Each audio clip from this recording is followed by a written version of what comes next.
Assalamualaikum warahmatullahi wabarakatuh. Perkenalkan, nama saya Randy Afdal Budiman Caniago dengan NIM 23106113100030. Di sini saya akan menjelaskan tentang mewujudkan konservasi dan regulasi berkelanjutan di Indonesia. Pentingnya kebijakan konservasi yang kuat.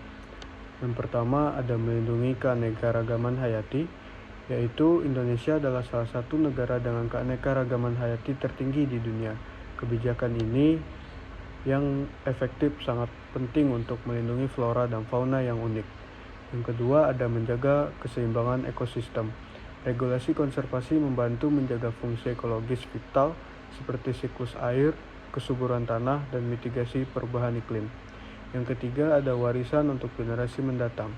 Konservasi memastikan bahwa sumber daya alam tetap tersedia dan lingkungan yang sangat sehat dapat dinikmati oleh generasi penerus.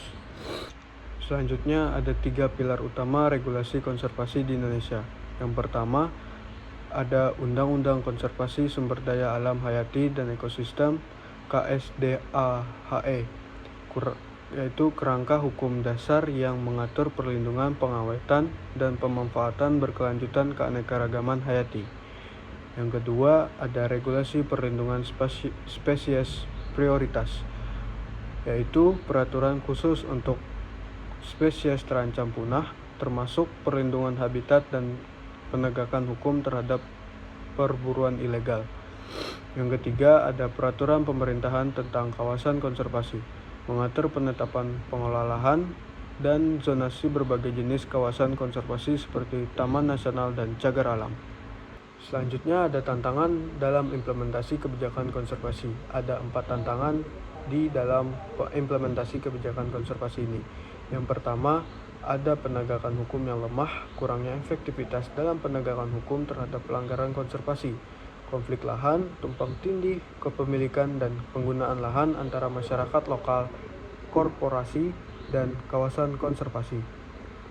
Yang ketiga ada keterbatasan sumber daya, kurangnya anggaran, personel, dan infrastruktur untuk pengelolaan konservasi yang optimal.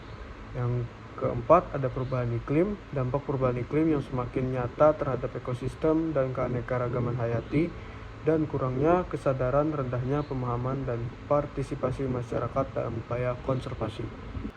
Selanjutnya ada strategi peningkatan efektivitas kebijakan.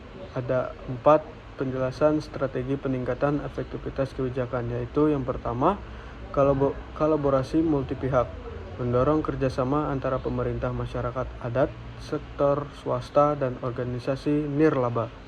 Yang kedua ada penguatan penegakan hukum, peningkatan kapasitas aparat penegakan hukum dan sanksi yang tegas bagi pelanggar. Yang ketiga ada edukasi dan pemberdayaan masyarakat, meningkatkan kesadaran dan melibatkan masyarakat dalam pengelolaan sumber daya alam. Yang keempat ada penerapan teknologi inovatif, pemanfaatan teknologi seperti pemantauan satelit dan kecerdasan buatan untuk konservasi. Selanjutnya ada peluang konservasi berbasis masyarakat. Melalui pendekatan partisipasif, masyarakat menjadi garda terdepan dalam menjaga kelestarian alam. Yang pertama ada hutan adat, pengakuan hak masyarakat adat dalam pengelolaan hutan. Yang kedua ada ekowisata, pengembangan pariwisata berkelanjutan yang melibatkan masyarakat lokal. Yang terakhir ada pertanian organik, praktik pertanian yang ramah lingkungan dan mendukung keanekaragaman hayati.